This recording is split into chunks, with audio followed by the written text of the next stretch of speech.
I now request Sri Mohan, please, for sharing his thoughts.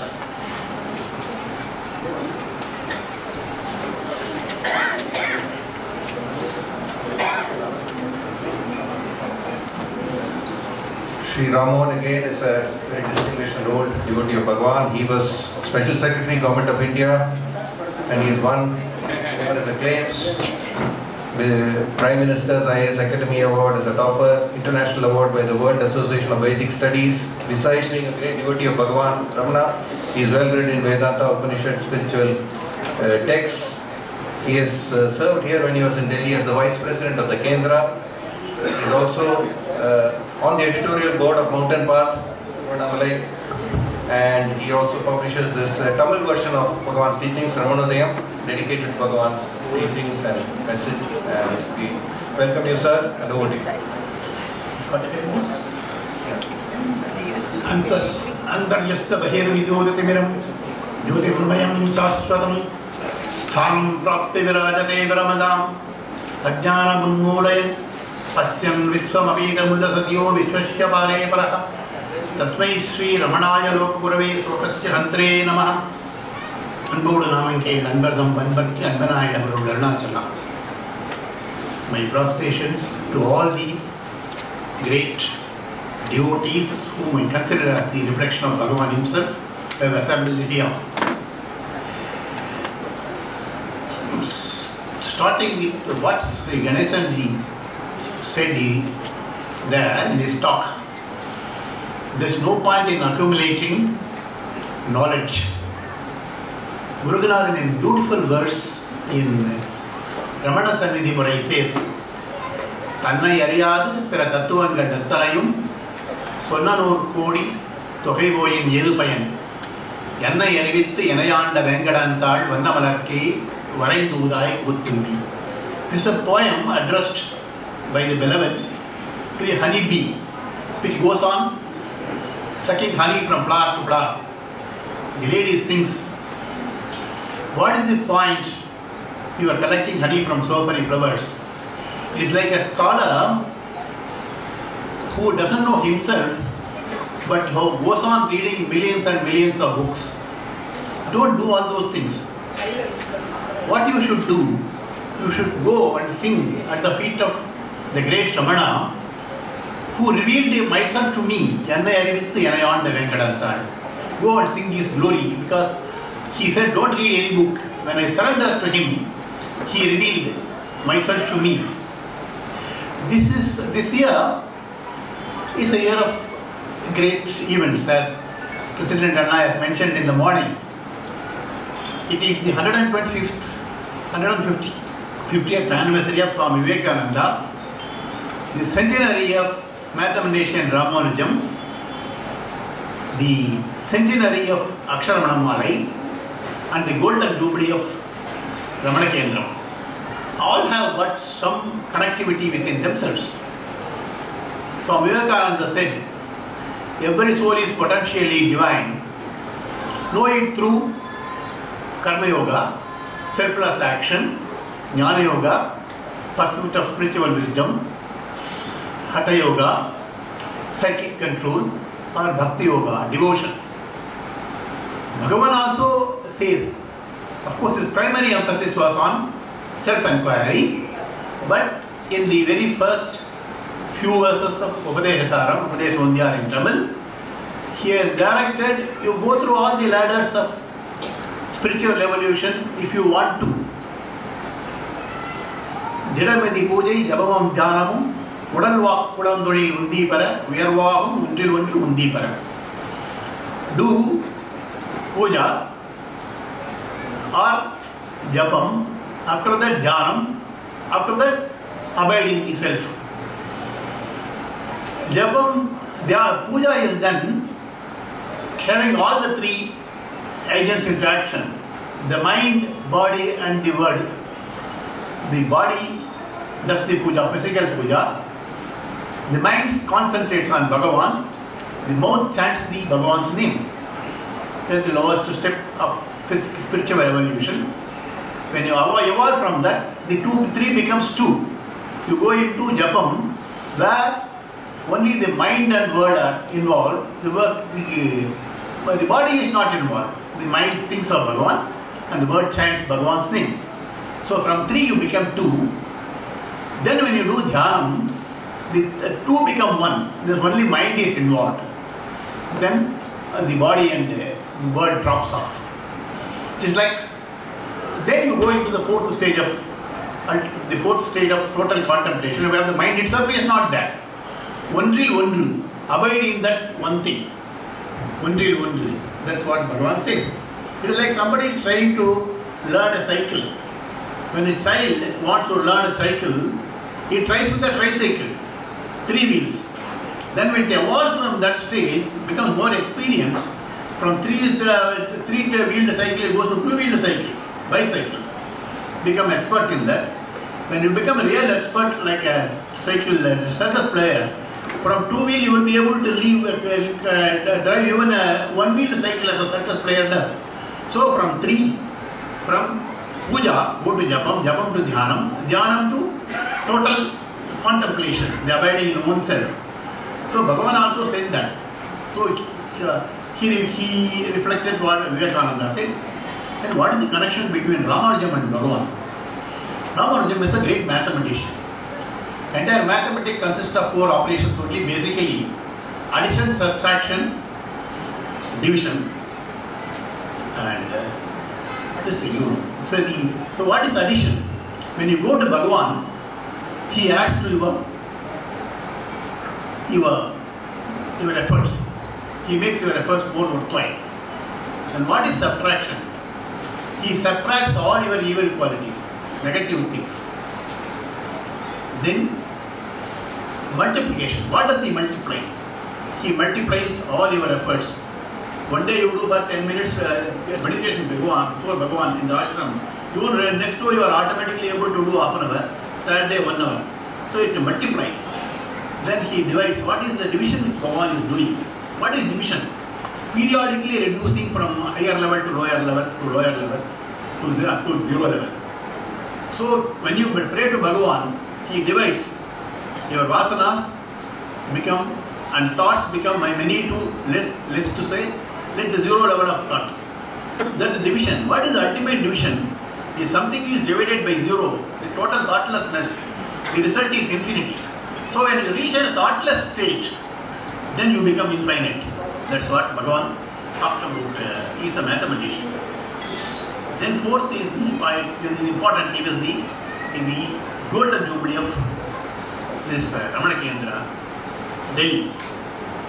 This is a wonderful establishment by Professor K. Swaminathan, who was one of my mentors.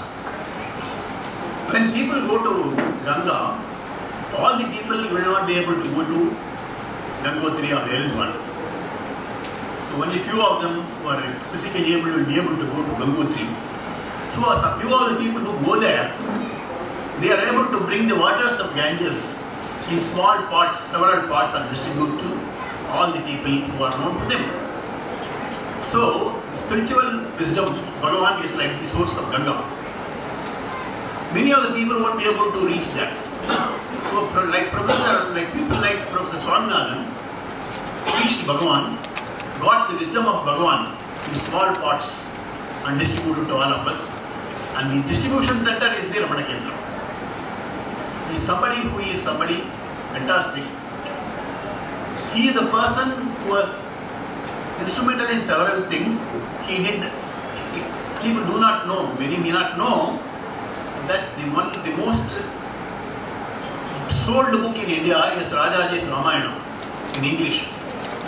It was originally written by Rajagopalachari in Tamil.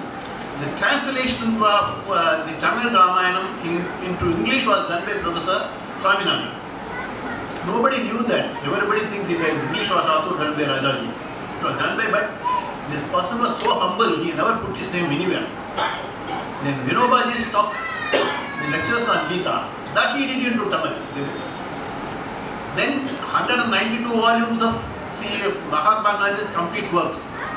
If you go to a South Indian temple, somebody will put a tubelite in a temple. On the tubelite he will put his own name. Then been put by Today Mr. So-and-so, Ramanathan Chettiar, you won't be able to see the light, but his name will be there. Whereas this person who has put a 92 volume, breathtaking effort of 3 decades, nowhere his name was there. He was only after his demise, the people put that. That is Bhagavan.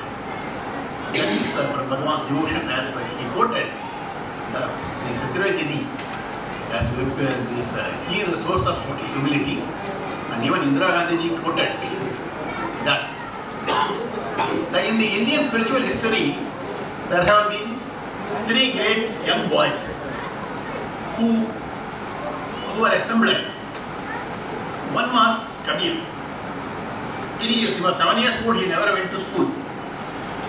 They said his Muslim did not admit him because he was wearing Hindu insignia like Namam on his forehead. And the Hindus did not admit him because he is from a Muslim background. So till 7 years he didn't go to school. So 8th year his father, great difficulty, admitted him to some school. Then he started learning the alphabet. There are 52 alphabets. Then after the 3rd day he came and told his father, "Father, I have learnt all the things to be learnt in the world. I am not going to school any further." Well, asked in 3 days you would have learnt only the alphabet. Even that is difficult. How do you say I have learnt all the things in the world? True, father, they have taught me alphabet, 52 alphabets. But I found that there are only 2 alphabets that was worthwhile to know, the Ra and Ma. The rest of the world are contained in these 2 alphabets. So Rama I have learned. That is enough. That's one boy. The second boy was in Ayodhya. As a 12-year boy, he was going through contemplation as Bhagavan did. He was trying to know who is himself. Self-discovery. Then he found the rest of the world did not matter. The Sankalpam does not matter. So at midnight he decided, I will give up the world. I will leave myself, surrender myself to the divine will and go. And like 12 o'clock in the night, he just took a Kamandalam and jumped into the Sarayurva, which is a tributary to Ganges. Jumped into the Sarovar and didn't make any effort to surface. And he said, let divine will take me wherever. I am not going to make any decision. I have given totally my personality and will. Very surprisingly, the Sarayu river took him upstream and put him into Ganges. Ganges took him upstream, and in the 12 o'clock in the afternoon, he dropped him on the banks of Haridwar in a garden. He got up and went. It was the garden of a Mahant. The Mohan came out and saw some boy sitting under a tree. Asked him, who are you? He says, I am Nilkant from Ayodhya. The divine will took me here and I am sitting here. He said, why don't you come inside and stay? You seem a very bright, brilliant boy. He said, divine will has not directed me to come inside your house. So I am not coming. He tells me I won't come. You are sitting without any food. The fellow thought he is a madcap and went. Evening 7 o'clock he came out and saw the boy still sitting there. He told the boy, it's okay, daytime it is okay, but in the night time there is a man-eating lion prowling in this area. So if you sit here, it will come and eat you. You come inside, you will not die. The death will not come to you. Then Nilkant asked him, if it is so, then can you assure me death will not come as lion? Death will not come to me in any other form? Mahan says, how can I assure you? Then in that case I will sit here only. He continued to sit. Next day morning, say 6 o'clock, the Mahan came out only expecting to see bones outside. A beautiful, a striking sit was witnessed by him.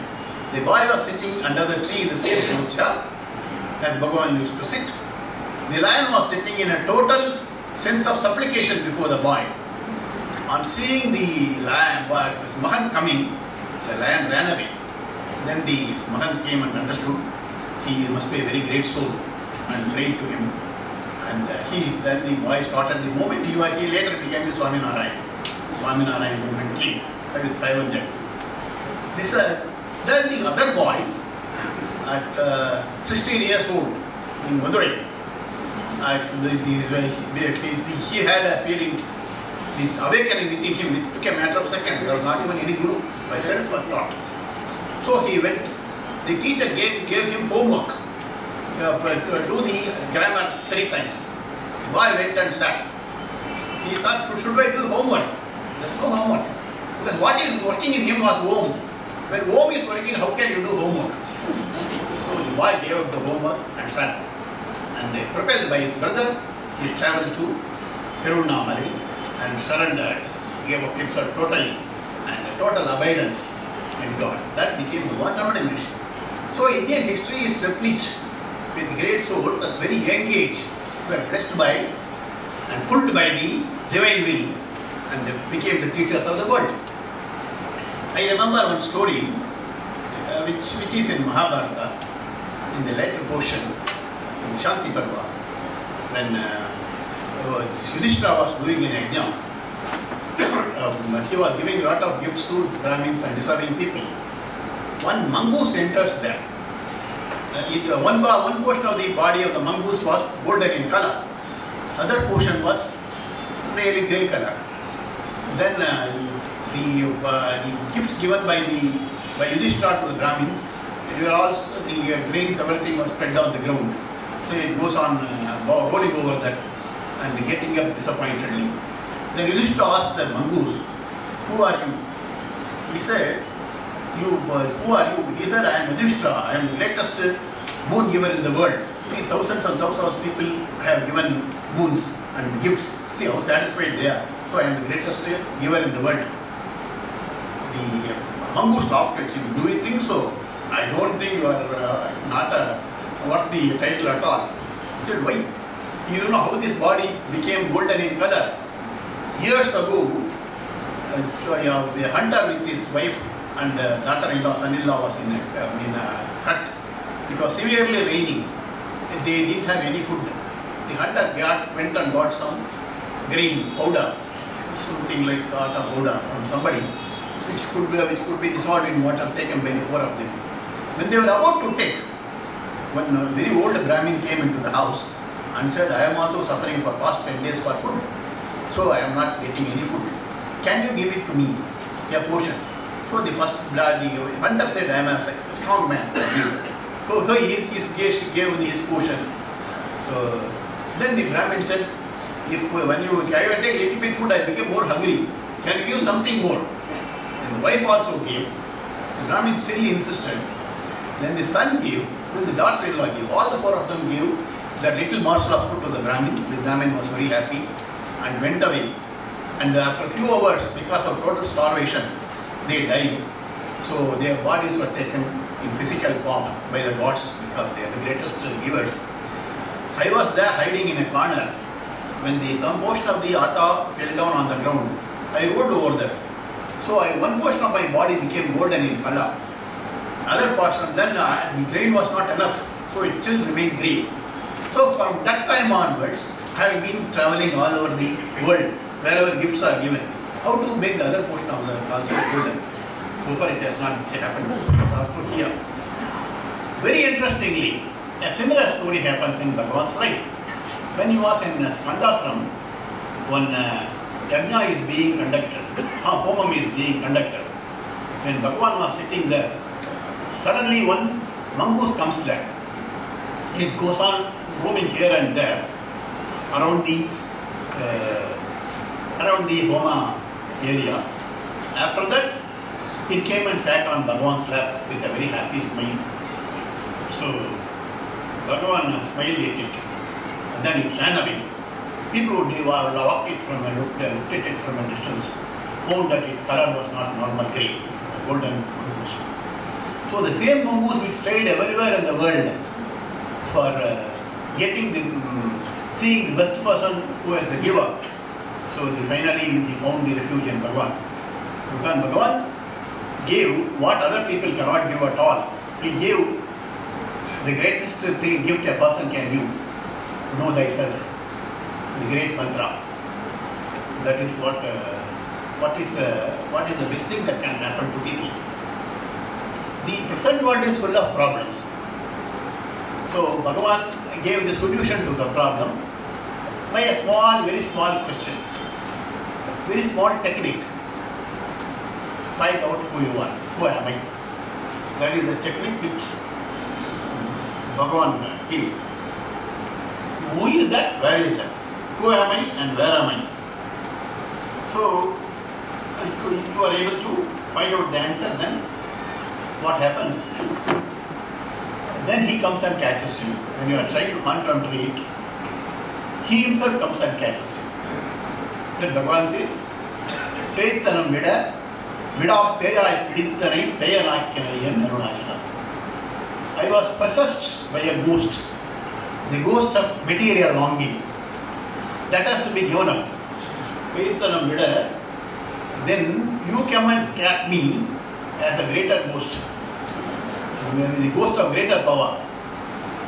Then when you caught hold of me, I also became a ghost. So, whole thing vanished. What is that ghost? Ghost is something which is unreal. The small I is unreal. The ego is unreal. But we think the ego is I. Very interestingly, when you employ a servant at home, we pay him and we treat him as our slave. But then in the case of ego, we pay a lot of respect to you and give whatever the ego demands from us. The ego demands a car, we pay a car. Ego demands a house, we get a house. Ego demands that we should speak on the days, and we fulfill it and feel I am so great. But then the servant at home, after paying salary, we treat him as our slave. Unfortunately, when for the ego, we pay it whatever it demands and we become its slave. So you should get out of slavery to the ego. How do we do it? Yeah, Bhagavan's technique is that. Find out, very simple. What is the problem with your suffering? There are two problems who are the cause for everything. One is ego, other is fear. Fear of losing the possession. What is ego? Ego is ego. That is, expel God out. When you expel God out, then the ego gets stationed within permanently. So drive out the ego. Second is fear. What is fear? How do you get the fear of losing? Fear is F-E-A-R, means false entity appearing real. That is F-E-A-R.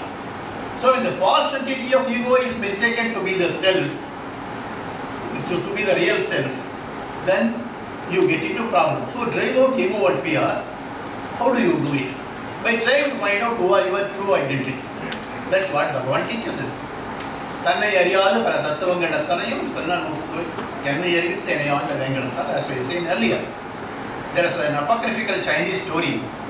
It happened in China thousands of years ago.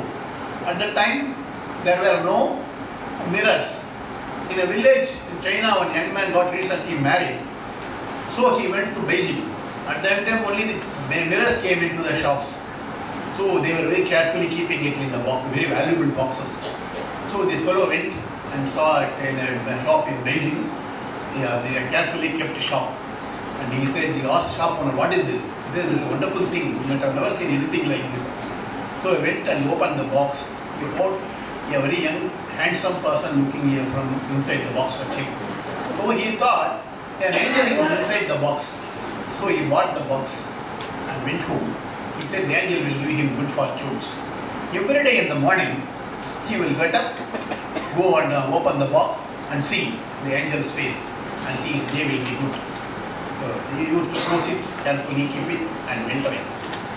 And his wife, young wife, every day tells, what is this man doing? He goes and opens the box and sees inside. So one day the young man says, a bhikshu is coming to my house today for food. Please prepare some beautiful food for him. I will bring him by lunchtime. So he goes, the wife goes and opens the box. When she opens the box, she sees a very beautiful young lady's face looking at her. So sir, this young man is keeping a lady inside. That's why he is not showing it to me. So she let him come back. He is coming back. When the 12:30 when the husband comes with the bhikshu, then he starts fighting with her. See, you are very useless beggar. I thought you were a honest fellow. You are keeping a lady inside your box and looking at her every day morning. Yes, no, I am totally faultless. I am a very good, decent fellow. Then they fight with each other. In no lady, there is only a male angel inside. Then the bhikshu says, no, let me find out the truth. I am a holy person. I will go. So he goes and opens the box. and says, and after seeing the box, closes it, comes back. In just a while, it may be true that he may be having a woman inside, but then on seeing a great holy bhikshu like me, immediately she was ashamed of herself.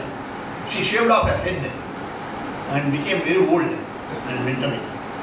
So, the ego makes you see whatever you want to see, not your reality. How do you put an end to it? Break the mirror. What is the mirror? Mirror is the mind. It's in Sanskrit, it's called Chidabhasam. Mirror is called Chittabhasam. When your chit is the self, Abhasam is distortion, reflection. When the self is reflected, it becomes Siddhabhasam. The mirror of mind, it gets reflected. If you break the mirror, then Chittaro remains, the Abhasam goes. So Bhagavan teaches this, go into the root, Yannangal Yavinum, Yanamunum Yanname Molama Mundipara. How does this come? Because of the collection of thoughts. How the collection of thoughts have come? The collection of thoughts have come because of the I thought. How the I thought has arisen? From where it has arisen? It is arisen from the substratum. What is the substratum? Substratum is this bigger I, not the smaller I.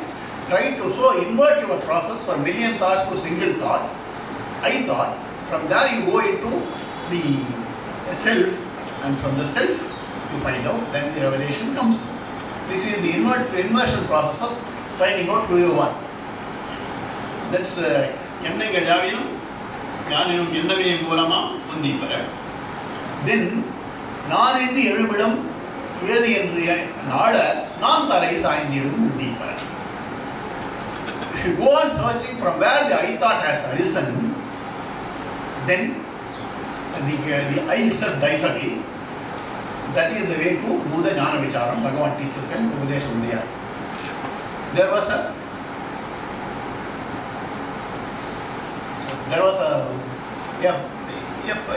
scholar was imprisoned inside a jail. He was totally closed. There was only one window to the jail from where he is looking up. Then outside the window there was a honey beehive. So he wanted to escape, but he could not escape because all the doors were locked. So his wife made an idea. She caught hold of one honeybee, then tied a silk string to the honeybee's leg, then tied a rope to the silk string and tied the rope. Then the silk string she tied to the she tied to the feet of the honeybee and put a drop of honey over the head of the. So honeybee, drop of it, honeybee, silk string attached to that, the normal string attached to the silk string, then the rope attached to the normal string. So she made this honeybee fly. Honeybee was attracted by the smell of the honey over its head. Goes on flying, so it wants to locate the source. It is not able to locate that, it's on its own head. Then it is flying. Then it found the honeybee outside the window of the prison. So the person sits in the window. The imprisoned scholar catches hold of the honeybee, puts the silken string, then the normal string attached to that comes up. Then the longer string rope attached to that comes up. So he ties the rope to the gap and escapes and reaches freedom. This is how we are to reach our freedom.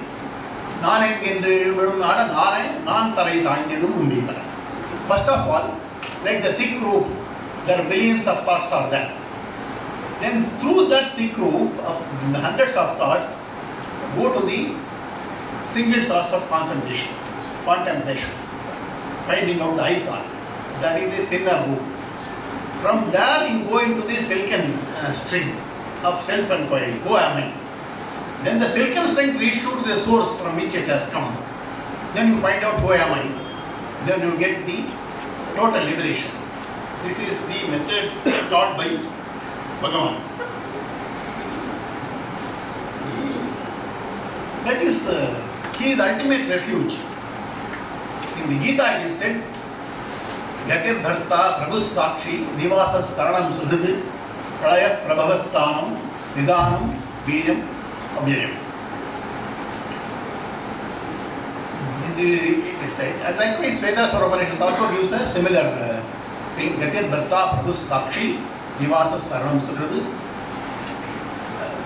So that is the Bhagavan. He is the Gati. Gati means the ultimate source, refuge. Dharta is the nourisher. The Guru is the nourisher. He nourishes all your spiritual advancement. Not only spiritual, even physical nourishment once you surrender to him you. It is said in Bhagavan, when Avial was served to him in the kitchen, in the lunch hour, he used to say, Muruganar, who is going to serve him Avial? He is always going in the street begging for his food. So he nourishes even the physical aspect, not only the mental aspect. Dharta. Then Prabhu, he is the overall ruler, the king of the world. Bhagavan used to say, when I was a young person of 20 years, when I was begging on the streets, I used to only not even ask for food. I would only pat my hands. Then food will be given, some maybe even wasted food. I used to eat it, then clean my hand on my top of my head and walk away. I used to feel like a king. That is Prabhu, because it is not conquering the material possession, conquering your own self. Then Sakshi, consciousness, witness. You are the consciousness to, you are the witness to everything that is happening in the world. That is Bhagavan, that is our Guru. When Mohan, he wants to test, it is said unless it is destined, nothing will happen. So let me see whether I am destined to die. So one day he went and jumped inside the pond, in the temple, deep pond. Then something pulled him out, he came out. Then second time also he jumped, let me define it. 3 times he went inside, 3 times he was pulled out, he never got drowned. So he said, Bhagavan says is right, everything is destined, I won't be able to overcome that. So he sat on the banks of the pond and dried himself and went and sat before Bhagavan. Bhagavan looked at him and said, you should not make experiments like this. Don't try to test. The only thing he said. So he is the man who knows who is the Sakshi to everything, the witness, the consciousness who sees everything. So he was able to see what has happened. Nivasam means where ultimately we will reside, our residence, our habitation. That Bhagavan says he is the Nivasam. Veedu you took me away from physical home and took me to your spiritual home. That is your grace. So he is the Nivasam. So Suguru is a friend. So Bhagavan was everything to everybody. And he is the person who puts us in the ladder of evolution as it is suitable to us. As we have seen in Upadhyasa Saram. First 10 verses up to about whatever is suitable to each person. As Vivekananda has said, as he has said. And Bhagavan also says, though ultimately he prescribes self-inquiry. The Mokha Panchasati says, in a beautiful verse, prayer to Kamakshi, Sakrita Deshika Saranaha, Bija Nirbija Yoga Nishrenya, Apavarka Saudavaravim, Arohatyamba Tavakrupaya. Sakrita Deshika Saranaha. When I surrendered to my Deshika, my Guru, what did he do? When I surrendered to him, he took me to the hall of meditation, hall of sadhana, and put several ladders, which all the ladders will go to the top, to the balcony. So each person, whatever is suited, one ladder was yoga, other ladder was jnana, other ladder was bhakti, other ladder was karma yoga. So whatever each person is suitable, he made me climb on that ladder. Satkrita Deshika Karanaha. Sabijam means meditation with the form. Nirbijam means meditation without form. Yoga means yoga. Then inquiry. Nishrenya means the ladder, Visrayanya, Abhavarga Saudavaravim, he made me climb the ladder and reach me to the top. Arohati, Amba Tavakripaya, how am I got my Guru like this? It is because of your grace. So the divine grace is coming through the Guru's grace. It never comes to you directly to you.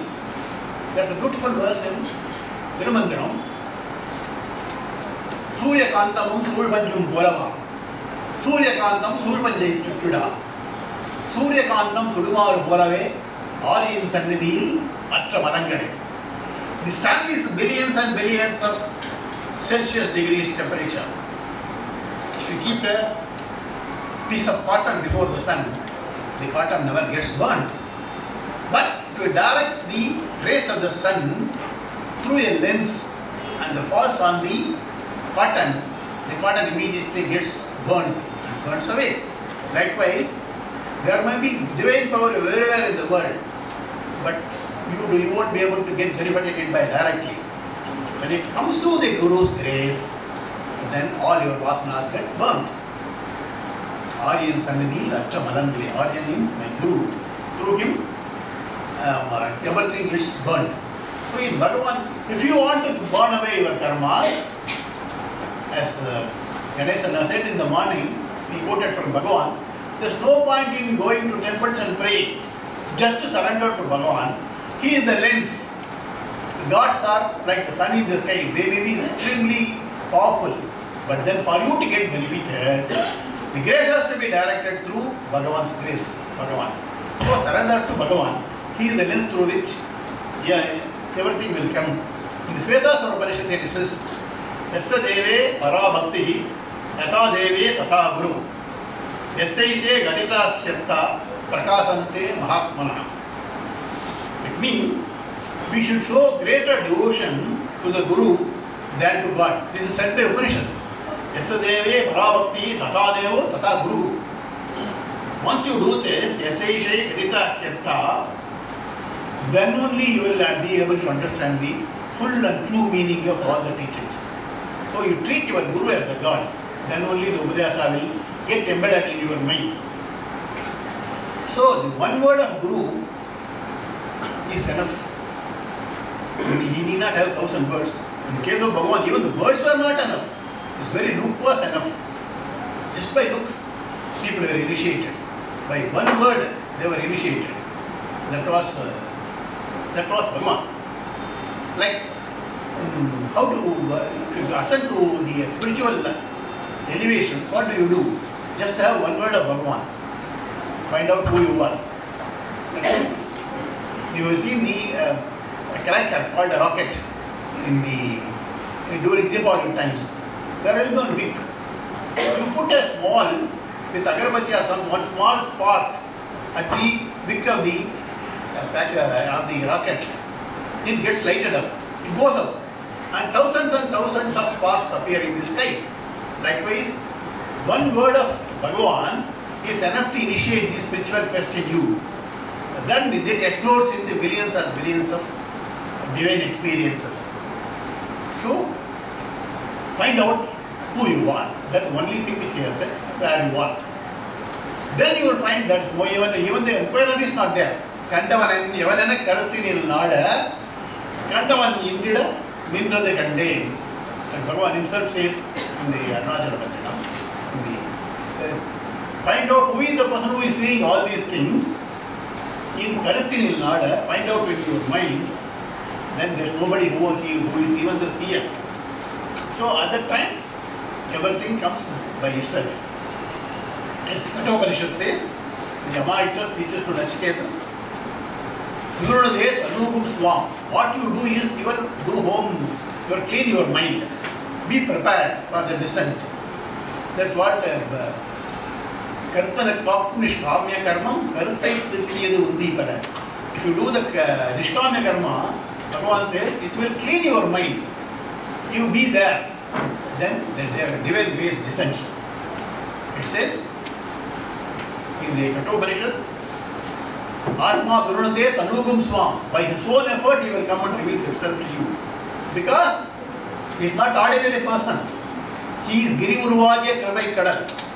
He is the great ocean of compassion, great ocean of grace. For your sake, he has taken the form of a hill. Then the hill is unmoving. Then he has melted and become Guruvagya Kripai Kadal. The Kadal is moving with waves. When the mountain is unmoving, Achalam. Since you are not able to comprehend the Achalam, he became the Chalam, the moving with the waves of grace. Kripai Kadal. So Guruvagya Kripai Kadal. Then when you see the Kripai Kadal, the grace of Bhagavan, then you see, you react with a sense of wonder. Oh, he has come to me, an ordinary mortal who is not fit to receive everything. It is your grace. Indidum annayin peridharul purivoi, iduvo unadarul. Even the mother differentiates between the children. Oh Bhagavan, you don't differentiate between any of us. Is it all the wonderful grace of the mother? So this is Bhagavan says this. Just like finish. Okay, yeah. There is a poem in Shiva Mahimna Stotram, which says the book is being written. The book, the author, he is somebody. There is for a written a big book, he required millions of papers. Achale Giriswat, Tagdaram, Sindhubatram. The pens, you require thousands of pens. So inexhaustible pens have to be supplied. So the Karpaka Vriksham, that branches are the pens. Then the water, the ink also has to be limitless. So the waters of all the 7 oceans, they are the ink. Then the person who has to, the stenographer who writes, she should also be tireless. So the stenographer who types all these things with the pen and the writes with all these things is Saraswati. Because the Grihitva Sharada Sarvakalam. But then this book is being written for billions of years. But the book is not even complete 1%. What is the topic which is so great, which can never be exhausted? Ishaparam Nayati. Bhagavan, O Ishvara, your grace, your wonder, is that subject which can never be exhausted by any of these reports. So likewise, even if we next talk for 10 hours, this will never get exhausted. But then, this is only a trial run. All of this you know already, I did not have to say you. But for the sake of formality, I have been talking. So, this is Bhagavan's grace. With this, I close and thank the Ramana Kendra for having me.